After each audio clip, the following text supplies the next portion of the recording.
Hi, I'm Elliott Frisby from Monkeynut Audiobooks, and here we are for another A Day in the Life of a Professional Voiceover Artist, where we have wonderful guests coming on talking about what it actually takes to be a professional voiceover artist, a professional narrator. We've had people talking about the education that goes into becoming a narrator. We've had people coming in talking about the hard work that goes into it, how you talk and visualize about children's books. We've covered everything, but these series are also good for authors as well. So you can really get your head behind what it takes to create that amazing audiobook. And today I've got a massive treat for you. I've got one of the nicest guys in the game. Simple as that. One of the nicest guys, really great guy.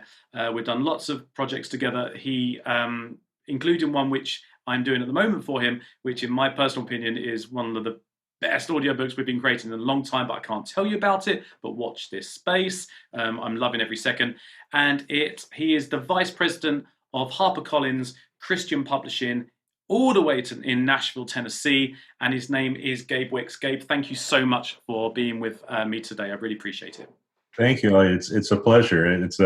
It's amazing we can just do this without any delays. You know, we're both old enough. I remember the phone calls, across the pond that, took about 20 seconds between the answer and the response because of the delays with the satellite phones and all that. So this is a treat. Absolutely. And it also cost an absolute fortune then as well. Yeah, absolutely. Yeah. When I was a kid, my dad used to go to Europe quite a bit on business, and I remember those phone calls had to be limited to like 3 or 4 minutes, and those were still probably $20 phone calls. And then you became wise, and you actually bought one of those cards where you dialed the number and you got a little bit longer. Yeah, I remember all those. Gabe, so what time is it in Nashville there? Oh goodness, I guess we're 2:30 here Central Time in Nashville.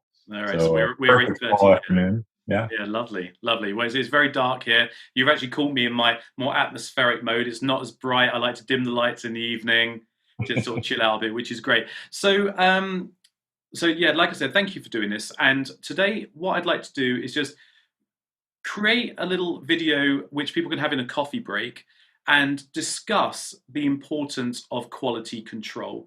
Because for me, there are going to be some people, as soon as I say quality control, there are people who are creating audiobooks and they're going to say, what is quality control? So I'm just going to put that question out to you, Gabe. What is quality control, please? Well, for us, there's probably two factors of it. So one would be, I guess, what we'd say was more of a sonic quality control, fidelity, I guess, you might say if you're in the engineering world. And that's really just the quality of how well something sounds. Is it noisy? Is there, did you actually process the files well? Do you hear a lot of popping and clicking or, background noises, things that you should be paying attention to during a session.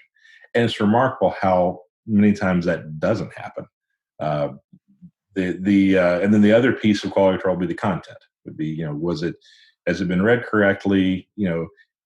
Intonation is important. Was intonation done correctly? Does it actually sound, like a normal human, speech pattern, or does it sound too robotic, monotonous, whatever? And did they get the content right? If it's not the author reading, if we had professional narrators, we do on the majority of our titles, did they actually get it right, or did they stray off the manuscript? So the two completely different ends of kind of the QC spectrum that we kind of we look at both of those in very painful detail. And I've had firsthand experience of that. Yes, you have. So with high marks. Say again, sorry? With high marks, though. Thank you. So why is it so important to have quality control? Well, there's a couple of reasons. On one hand, we all would love to get industry awards. We'd all like to get good reviews and accolades and different magazines and whatever. And that will automatically not happen if you don't pay attention to the quality of how it all sounds. More importantly, though, we're in a world where it's all driven by the digital audio. We still make CDs, and there's still people that do that, but it's a digital audio world. And as a result, it's like any other digital consumer product. It's subject to reviews by consumers. And if you put an audiobook out on Apple or on Audible or any of the other online retailers for digital audio, and there's something wrong with it, the people that buy it will let you and let the rest of the world know that all too fast. Now, I'll interrupt you there. That's a really interesting point, because I had this discussion recently, how people online, it's great, but it's also terrible in the sense where people will always make a complaint, but it's very rare they'll give praise.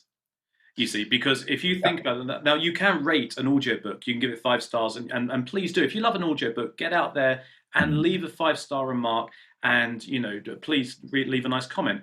But what you'll find in life is that if you went to a restaurant and you had a great meal, you'd put down a tip at the end, and you'd say, please send my compliments to the chef, and you'd walk out, and that's it.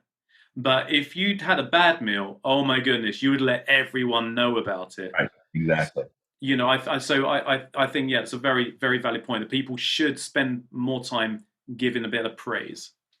And I think that you see more of it when the author reads. That's one thing that we do to notice, especially if it's an author that has a rabid fan base, or does a lot of public speaking, or in the public eye, that kind of thing. It's amazing to me how forgiving the fans are to a bad performance or poor quality control if the author has read the book. I'll give you an example. We have an absolutely fantastic author who, we've always recorded him at the same studio, and they're a top-notch facility. We always get great recordings, and he does an excellent job from a performance standpoint. This guy does a lot of public speaking, so he really knows his game well. We had a departure for one title, where for some different reasons he had to record it at another facility. I'd never worked with them. He had only worked with them before from a video production standpoint, but they assured him, oh yeah, we can handle doing an audiobook recording. It's one of the worst things I've ever heard. I mean, just from a quality control standpoint, it's abysmal. You hear doors slamming in the background. Oh, don't. If you're listening to the mix on a good set of headphones, you can actually hear the engineer order lunch at one point. What did he have? Burger and fries, but there's just any number of squeaks and moves and burps and hiccups and stomach growls. It's just literally, it's nonstop. Bad enough that when this came out, the author's agent calls me up and says, what are we going to do about this? This is awful. And the funny thing, we didn't change it. We went ahead. I did do some more processing on to try to bury as much of that deep in the mix as possible, but it's all there. It's very much still there. It is one of his top-rated titles on Audible. There are tens of thousands of comments, not a single negative one about any of that. But that's because of his profile. Exactly. Because I just want to stress that for people who are looking to step into the audiobook world, or it's their first book, or they don't necessarily have that following, or even if they're doing public speaking but don't have like a huge following, you've got to be so careful, because as I keep telling people time and time again, like when we discuss about editing, they say, why do you have to do so much editing? And I always say the same thing. It's like, because you are literally selling your book on that sample button. Absolutely. You're not selling it on if I pick up a book, there's the book I'm recording at the moment, and I've got a blurb on the back and I can read it. But if it's, but you don't have, people, they might read a few lines, but they're going to listen to the sample. And it's all very well if you're going to sell a book or two to people directly who, are going to buy. However, you also want people to browse and discover. Mm-hmm. And I speak the truth, and I've said to some big players in the game, I said, you can't put out audio like that, because I've tested some. They say, listen to our previous work, and I've listened to them, like publishers and stuff, and I'm like, I can hear hiss here. You hear lines reported. So this goes to quality control. Another thing that comes up is, you hear whole paragraphs repeated, or retakes and lines. In your opinion, I'm sorry, go ahead. No, please carry on, please. I was going to say that the converse of that is 2 years ago, we had an author who had written several books, had never narrated one. In fact, I don't think any of his books had been put in audio before. But he was insistent that his first book with us go into audio and that he narrated it. Well, he was horrible at it. His performance was awful. And even though it was recorded at a great studio and sonically it was fine, the performance was so bad that book completely tanked. And it's even the first 2 or 3 reviews it received were all like 1 star and 2 star, and people actually called out and said, "Love this guy, love his writing. He should probably leave the narration to somebody else." You see, I have to sort of step in and sort of protect the author a little bit as well, because at this point, because that's down to is when you record an audiobook, it's really important to have a producer there with you to get a good result, who's following you every step of the way. And I'm going to cover this video another time. Maybe that's something we can talk about another time. But for example, when I have authors in, and I do think to myself, okay, I need to find out how much these guys, can do. And the biggest fear is when they say, "Oh, don't worry, I'll be fine. I do public speaking."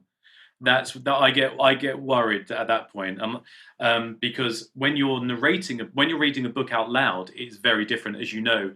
I'm more speaking to people watching this video at the moment, but than to reading, as you do, because you skip words and then you have a little daydream and what's like for dinner, you do that, but you can't do that out loud. So what I do is I send out this sheet, this specific sheet and a video like from myself, just saying that this is what you need to do to prepare. This is the reason why. We go through this whole process and just find out what they are. And you need to have a sheet. So what's great about you is that, you give us a sheet and say, right, here's some things to bear in mind about the book, which is great.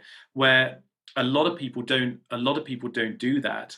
And that's why they sort of crash when they're narrating. I think you may not be able to get a great production, but you should always be able to get something, I think, if produced right. Yeah, it is. And I think we're going to talk about casting and that kind of thing at another point, but that kind of goes into the whole quality control mind frame as well. Like you've got to be aware of your own limitations as an author, right? So you bring up an excellent point. Just because you're a good public speaker doesn't really mean that you necessarily can translate that to reading an audiobook. Well, I'm going to stop you there because I do want to have this chat with you in another one, but because I knew that this was a good question to ask you, so I'm gonna do that on another video. To be continued. Yes.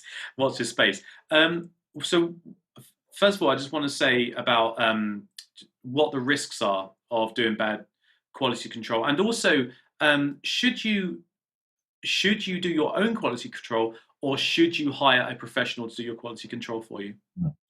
Well, the risk is mainly from a sales standpoint. It doesn't take very many poor reviews, especially on Audible. Audible is still like 80% of the marketplace, at least in the US. You only have to have 1 or 2 bad reviews, and you can kind of kiss your return on that investment goodbye. Because even if you go back and identify the things that the people didn't like in the review and fix them, it doesn't matter. It's still part of the record of that product, and it's usually just something that's irrecoverable. We've had them that got so badly panned. We've actually recorded from scratch. We've taken the whole product down, discarded as if it never existed, re-release it, and try again. Because sometimes that's your only way that product is actually going to ever have any legs in the market. Yeah. What was the second question? I have now blanked out. I'm sorry. No problem. And should you do your own quality control, or should you get a pro? You should always hire it out. And that goes for anyone watching who is a producer or a studio owner as well. If you produce the product, you're too close to it. You've already heard the whole thing once, probably twice if you sat through any of the editor mastering.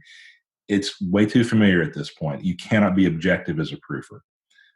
And frankly, most people who are more oriented towards the studio are not oriented as much towards being visual learners. We're more auditory learners. We're not as visually oriented, and so not as good from a proofing standpoint. At least the kind of proofing that we like to do.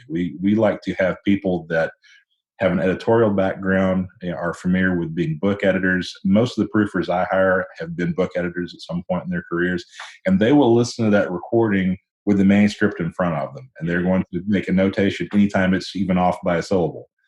That's what you want, but you want someone who is fresh to the recordings, have not heard them before, are able to just be brutal about it, and don't have an ego involved in how good it is or how good it isn't. Yeah, I think you're absolutely right. Absolutely right. And if you can, so what we do like a little two-stage. If we're releasing a book, or we have a little two-stage where we do one where someone has to sit down with the PDF and read it. Like you said, someone away from the everything you're saying is just brilliant, because you have to be away from the book in order to just be, like you said, brutal about it, and not care, and to say that's what they want. Bang, bang, bang, bang, bang, and hopefully it'll be bang. Bang. But then also, it's quite nice also to pass it on to after that. So we do like a stage 2 of quality control where someone listens to it without the editing, without the PDF in front of them, without the PDF, and they can just listen to it and say, "Do you enjoy the book?" Right. Right. And yeah, those are the two facets we were talking about earlier. So it's on the one hand, you're listening for accuracy of content, and on the other hand, is it sonically pleasing? Is it something I actually want to listen to? Is it entertaining? Is it soothing? Whatever you're trying to hit the mark on. Great. Yeah. Fantastic. So if anyone is actually going down the route of, I don't know, maybe budget wouldn't allow, and they are going down the route of recording their own audiobook, and it does happen, and I strongly advise against it, because you're really hitting a problem with your sales when that happens. Sometimes people do it and then they contact myself or whoever and say, can you clean it up and edit it and stuff, which I must admit I only do when I feel like we can create a good book out of it, if that makes sense. So you have to hear the initial stage. But just for them, you were talking in quality control, what's being heard. So before they outsource to quality control, let's just talk through some of the things that, to finish off, what they should be looking out for and what quality control is looking out for. So let's talk first of all about the clicks. So what kind of clicks could they be created? The most common things are they're either noises that were caused by what the reader was sitting on, or what they were sitting in front of. So it's sometimes this. Yes, absolutely. Yeah, It's a tapping of the microphone. It's for the people who are still reading manuscripts off of printed pages, and sadly, you still deal with some of that. Even if you're editing around that page turn, you still get people that'll tap that lectern every now and then. Even just hitting it with the front of a fingernail creates an audible click. Shifting in the chair is I think that's the most common noise that we get. But then just as common would be the noises that people generate because because of their own mouths, because they're not hydrated, they're not drinking water while they're reading, or the death knell is that early morning session where someone had 3 cups of coffee before they came in and started reading, because coffee dries everything out in your mouth and makes you have those horrible noises. Well, we're actually going to do a video on preparation before you do the audiobook. But I'm going to give my chief editor, Chris Byland, a shout out here, because he actually taught me something like, I don't know, about 12 years after I knew him. Great guy. And we do a lot of stuff together. He talks to me about apple juice, and I've used it ever since. Now, I never knew this. I was always, make sure we drink lots of water. But if you're getting the lip smacks, just a sip of apple juice will solve that problem. Only drink it if you're not allergic. Thank you very much. Okay, so pops. Now this is a big one. Get a pop shield, and if you can, get a double pop shield. Don't get a cheap one. I know they say, you can make your own. Get a pair of tights. Yes, you can, but get a pop shield. They're not expensive. We're probably if you $35, sort of 20 quid.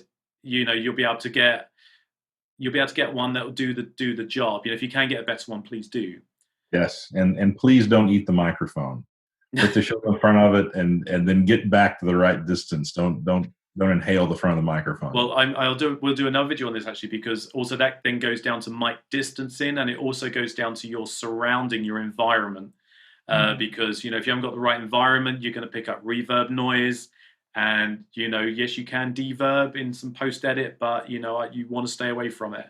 So, it's a good environment. Okay, what else we look for? Okay, so repeated lines. Everyone makes mistakes when they're narrating. So what should they be looking out for there, Gabe? Well, there's a way of solving that up front, and it does depend on, who's engineering and kind of what their style is. But if you do kind of a punch style recording where, when you make a mistake, you actually go back and pick it up there. and that way you don't have these multiple takes that are sitting out there that you have to go through and hope you got all of them cleaned up later. So that's the main thing. But the repeats don't bother me as much because even a bad proofer is going to catch the repeats, So it's very rare we'll have anything like that go into the final mix. Where you really need a good proofer is someone who has a sensitivity to little things that you might have missed, like maybe the air conditioning came on in the booth halfway through your recording. All of a sudden you've got this low hum that appears at some points, but it's gone other places. A lot of people aren't sensitive to that and they wouldn't hear it. Yeah, having a proofer that is sensitive to that kind of thing makes a big difference. That's right. And I think the other, there's loads of points we could be talking about with quality control, Sure. And I'm not going to go and do this massive long list, but a really big one, which I do want to point out is, if you're recording yourself, or if you're being produced as well, does the producer, for example, know exactly the tone that you want to go for throughout this book? Do they know the characters' voices? Do they know, have they had a chat with you, and are you on the same, excuse the pun, page, delivering this book? Because there is nothing worse than someone being a really vibrant person, and they're going, yeah, this is great, and I love reading, and then you go, so I then went to and suddenly you just go monotone. You won't be engaging, So that will lead us to our next interview that we do. So Gabe, in a nutshell, quality control. How on a scale from 1 to 100, how essential? 120. No, it is. It's a critical piece of it. To me, the quality control at the end of the process is every bit as important as your casting at the beginning of the process. Either one of them can give you a horrible experience if you're not careful about it. Yeah, absolutely. Gabe, you're fantastic, and you've given some really great content today, and I want to thank you so much. I hope we can do some more. Yeah, absolutely. Amazing. And I wish you the very best of the day. I have to say that we've probably gone over the usual amount, but I'll be honest with you, I knew we would. Yeah, we would do. That's fine.